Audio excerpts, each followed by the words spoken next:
Buch, buch, buch. Ven, ven. Tú ahí, mira, ven.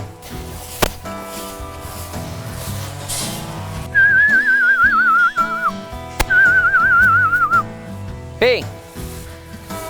Ven acá, ven. Ven acá, ven.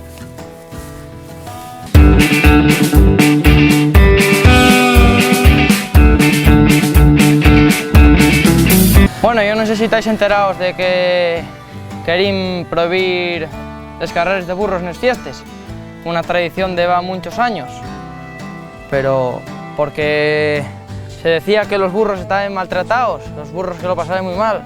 ¿Vosotros pensáis que esta burra ahora mismo está pasando muy mal cuando está aquí quieta al lado mío? Yo creo que no, ¿eh?